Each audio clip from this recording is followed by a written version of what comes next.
एक सवाल, क्या आपने कभी सोचा है, दो इंसान एक जैसे मेहनती होते हैं, एक जैसे स्मार्ट होते हैं, फिर भी एक की शादी टूट जाती है, एक की लाइफ बन जाती है। एक को बिजनेस में अच्छा पार्टनर मिलता है, दूसरे को धोखा। एक पब्लिक में सुपरस्टार बन जाता है, दूसरा गुमनाम रह जाता है। इसका जवाब है आपकी कुंडली का सातवां घर। ये घर सिर्फ शादी का नहीं है, ये घर है दूसरों के साथ आपका कनेक्शन, आपकी पब्लिक इमेज, आपका बिजनेस और आपकी वो ताकत जो दुनिया को दिखती है। और आज हम देखेंगे 9 ग्रहों में से कौन सा ग्रह जब सातवें घर में बैठता है तो क्या होता है, कौन सा ग्रह इस घर को ब्लेसिंग बनाता है और कौन सा चैलेंजिंग। साथ में रियल लाइफ फेमस पर्सनैलिटीज के एग्जाम्पल जो प्रूव करते हैं कि ये सिर्फ थ्योरी नहीं है, ये है कॉस्मिक ट्रुथ। वीडियो को अंत तक देखना, क्योंकि एंड में एक ऐसा सवाल पूछूंगा जिसका जवाब आपको कमेंट में देना है, और उस जवाब के बेस पर मैं बताऊंगा आपकी 7th हाउस की असली ताकत।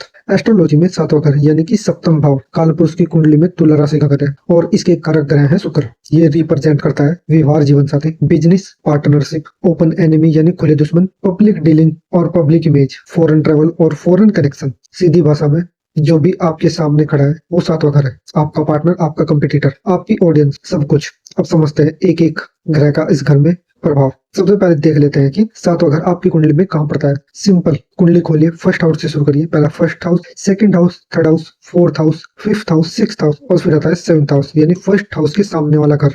अब बात करते हैं एक एक प्लेनेट की। सबसे पहले बात करते हैं सन की यानी सूर्य की। सूर्य आत्मा का कारक, राज्य तत्व का प्रतीक। जब सूर्य सातवें घर में बैठता है तो ये थोड़ा सा पैराडॉक्स पैदा करता है। अच्छा क्या होता है, ऐसे लोग पब्लिक में बेहद शक्तिशाली होते हैं, उनकी प्रेजेंस डोमिनेंस होती है। ये नेचुरल लीडर्स होते हैं, जो भी पार्टनरशिप करते हैं उसमें लीड करते हैं। इनकी पब्लिक इमेज ब्राइट और अथॉरिटी होती है। चुनौती क्या है, सातवां घर सूर्य के लिए नीच की स्थिति के करीब माना जाता है, क्योंकि सूर्य तुला राशि में नीच होता है। इसका मतलब मैरिज में ईगो कंफ्लिक्ट हो सकते हैं, जीवन साथी के साथ पावर स्ट्रगल, हर रिलेशनशिप में मैं ही हूँ की भावना। ऐसे व्यक्ति की खासियत, पब्लिक में शक्तिशाली, प्राइवेट रिलेशनशिप में थोड़ा डोमिनेंट। अगर फेमस पर्सनैलिटियों की बात करें तो नरेंद्र मोदी इसका बेहद अच्छा एग्जाम्पल है। उनकी कुंडली में सूर्य की स्ट्रॉन्ग पोजीशन और 7th हाउस का कनेक्शन उनकी मैसिव पब्लिक पर्सनैलिटी को एक्सप्लेन करता है। वो जब भी किसी इंटरनेशनल स्टेज पर जाते हैं, चाहे UN हो, G20 हो, उनकी इमेज डोमिनेंट और अथॉरिटी होती है। यही सातवें घर का सूर्य करता है, आपको पब्लिक में राजा बनाता है। बात करते हैं चंद्रमा की यानी मून की। चंद्रमा मन का कारक, भावनाओं का प्रतीक। जब चंद्रमा सातवें घर में होता है तो इंसान की रिलेशनशिप्स इमोशनली डीप होती है। अच्छा क्या होता है, ये लोग एक्सट्रीमली इम्पैथिस्ट होते हैं, इन्हें दूसरों की फीलिंग्स नेचुरली समझ आती है।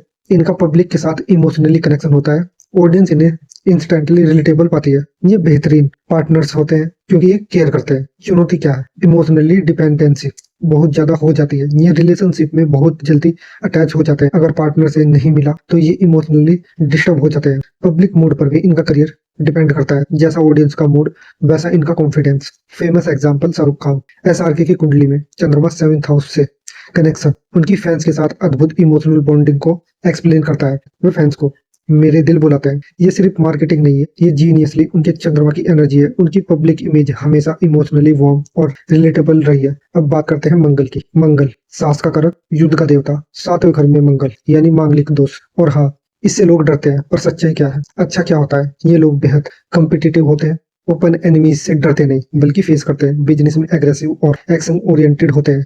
जो पार्टनरशिप करते हैं वो फैसिनेट होते हैं। पब्लिक में इनकी इमेज बोल्ड और फियरलेस होती है। चुनौती क्या है, रिलेशनशिप में कॉन्फ्लिक्ट्स बहुत होते हैं, मैरिज में एग्रीमेंट्स, फाइट्स और कभी कभी सेपरेशन तक। पार्टनर के साथ पावर स्ट्रगल, अगर पार्टनर भी इक्वली स्ट्रॉन्ग नहीं है तो रिलेशनशिप टिकना मुश्किल होता है। मांगलिक दोस्त का असली मतलब एक ऐसे पार्टनर की जरूरत जो उनकी एनर्जी को हैंडल कर सके। फेमस पर्सनैलिटी एंजेलिना जोनी। एंजेलिना जोनी की कुंडली में मार्स का 7th हाउस से कनेक्शन उनकी बोल्ड पब्लिक इमेज और कॉम्प्लेक्स पर्सनैलिटी रिलेशनशिप दोनों को एक्सप्लेन करता है। उन्होंने जितनी पब्लिक बैटल्स फाइट किए, चाहे UN वर्क हो, कस्टडी बैटल हो, वो मार्स की एनर्जी है। और जितना रिलेशनशिप पब्लिकली कॉम्प्लिकेटेड रहे वो भी। बात करते हैं बुध की यानी मरकरी। बुध बुद्धि का कारक, कम्युनिकेशन का देवता, सातवें घर में बुध यानी एक बेहद इंटेलिजेंट और कम्युनिकेटिव रिलेशनशिप अप्रोच। अच्छा क्या होता है, ये लोग बेहद विटी और चार्मिंग होते हैं। इनकी बातें करने की कला लोगों को इम्प्रेस करती है। बिजनेस पार्टनरशिप में स्मार्ट नेगोशिएशन करते हैं। स्पाउस भी एजुकेटेड, इंटेलेक्चुअल और कम्युनिकेटिव होता है। पब्लिक स्पीकिंग में एक्सीलेंट होते हैं। चुनौती क्या है, ओवर थिंकिंग रिलेशन, कमिटमेंट लेने में देरी, क्योंकि माइंड हमेशा एनालाइज करता रहता है। रिलेशनशिप में इमोशनल कम इंटेलेक्चुअली ज्यादा इंगेज होते हैं, कभी कभी बहुत चालाकी से बात करते हैं जिससे पार्टनर को मैनिपुलेशन फील होता है। फेमस एग्जांपल इलोन मस्क की कुंडली में मरकरी का स्ट्रॉन्ग प्लेसमेंट उनकी कम्युनिकेशन स्टाइल को एक्सप्लेन करता है। ट्विटर यानी एक्स पर उनके ट्वीट्स, पब्लिक स्पीच और बिजनेस आइडियाज सब कुछ अल्ट्रा कैलकुलेटिव और इंटेलिजेंट है। उनकी पब्लिक इमेज हमेशा आइडिया ड्राइविंग और कम्युनिकेटिव रही है। 7th हाउस मरकरी, दुनिया उनसे बात करना चाहती है। बात करते हैं शुक्र की। शुक्र का प्रभाव, शुक्र प्रेम का कारक, सौंदर्य का देवता और 7वां घर शुक्र का अपना घर है, तुला राशि। इसका मतलब शुक्र यहाँ घर में है, यानी एक बेहद शुभ प्लेसमेंट। अच्छा क्या होता है, ये लोग नेचुरली अट्रैक्टिव होते हैं, न सिर्फ फिजिकली बल्कि इनकी पर्सनैलिटी में भी एक मैग्नेटिव चार्म होता है। मैरिज में प्रेम, सुंदरता और लग्जरी होती है। पार्टनर हैंडसम या ब्यूटीफुल और लविंग होता है। बिजनेस में आर्टिस्ट और क्रिएटिव पार्टनरशिप होती है। पब्लिक में इनकी इमेज लवेबल और चार्मिंग होती है। चुनौती क्या है, ओवर इंटेलिजेंस इन रिलेशनशिप, कभी कभी टू मच कंप्रोमिस करते हैं, पीस के लिए ट्रूथ छोड़ देते हैं। रिलेशनशिप में डिपेंडेंसी हो जाती है। मल्टीपल अट्रैक्शन, एक से सेटिस्फाई नहीं होते। फेमस एग्जांपल की बात करें तो ऐश्वर्या राय बच्चन। ऐश्वर्या की कुंडली में शुक्र का 7th हाउस से डीप कनेक्शन उनकी टाइमलेस ब्यूटी और मैग्नेटिव पब्लिक अपील को एक्सप्लेन करता है। मिस वर्ल्ड, कैनिस, रेड कारपेट और डेकेड्स तक ग्लोबल आइकन रहना, यही शुक्र का 7th हाउस में पावर है। उनकी पब्लिक इमेज हमेशा ग्रेस, ब्यूटी और लव से डिफाइन रही है। बात करते हैं गुरु की, यानी बृहस्पति की। गुरु ज्ञान का कारक, सबसे बड़ा शुभ ग्रह है। 7वें घर में गुरु, अत्यंत शुभ प्लेसमेंट। अच्छा क्या होता है, ये लोग बेहद लकी होते हैं। पार्टनरशिप में जीवन साथी एजुकेटेड, वाइज और स्पिरिचुअली होता है। मैरिज में विजडम, ग्रोथ और एक्सपेंशन होता है। बिजनेस में बड़े और बेनिफिशियल पार्टनरशिप मिलते हैं। पब्लिक में इनकी इमेज वाइज और ट्रस्टवर्दी होती है, लोग इन पर बिलीव करते हैं। फॉरेन कनेक्शन से ज्यादा बेनिफिट्स। चुनौती क्या है, आइडियलिज्म बहुत ज्यादा, पार्टनर को परफेक्ट देखना चाहते हैं, जब फ्लॉज दिखाते हैं तो डिसअपॉइंट होते हैं। वेट गेन भी जुपिटर का प्रभाव है, कभी कभी पार्टनर पर बहुत ज्यादा रिले करते हैं। फेमस पर्सनैलिटी जैसे कि अमिताभ बच्चन जी। अमिताभ जी की कुंडली में गुरु की शक्तिशाली पोजीशन उनकी डेकेड तक बने ट्रस्टवर्दी और रेस्पेक्टेड पब्लिक इमेज को एक्सप्लेन करती है। केबीसी में वो जिस तरह पब्लिक के साथ कनेक्ट करते हैं वो है जुपिटर का 7th हाउस इफेक्ट। लोग उन पर ब्लाइंडली ट्रस्ट करते हैं, ये गुरु की ग्रेस है। बात करते हैं शनि की, यानी सैटर्न। शनि कर्म का देवता, डिसिप्लिन का टीचर। 7वें घर में शनि, एक सीरियस और कार्मिक प्लेसमेंट। अच्छा क्या होता है, ये लोग रिलेशनशिप में बेहद सीरियस और कमिटेड होते हैं। जब ये लोग पार्टनरशिप करते हैं तो लॉन्ग टर्म सोचते हैं। बिजनेस में हाईली डिसिप्लिन और स्ट्रक्चर्ड होते हैं। पब्लिक में इनकी इमेज रिलायबल और कंस्टेंट होती है। उम्र के साथ रिलेशनशिप और बेहतर होते जाते हैं। Late in life lasting. चुनौती क्या है, मैरिज में डिले, लेट मैरिज या शुरुआत में डिफिकल्टीज। पार्टनर ओल्डर हो सकता है या हो सकती है, एज गैप हो सकता है। रिलेशनशिप में कोल्डनेस या इमोशनल डिस्टेंस पॉसिबल है। पार्टनर कभी कभी स्ट्रिक्ट या कंट्रोलिंग हो सकता है। फेमस पर्सनालिटी जैसे कि ओपरा विनफ्री। ओपरा की कुंडली में शनि का 7th से कनेक्शन उनकी लाइफ लॉन्ग रिलेशनशिप स्ट्रगल को एक्सप्लेन करता है। उनकी पर्सनल लाइफ में पार्टनरशिप कभी इजी नहीं रही, लेकिन उनकी public image discipline, consistent, decades तक रिलेवेंट, यह भी शनि की ही देन है।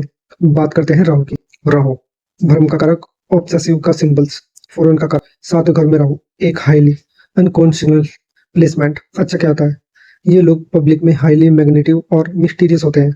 लोग इनकी तरफ अट्रैक्टिव होते हैं।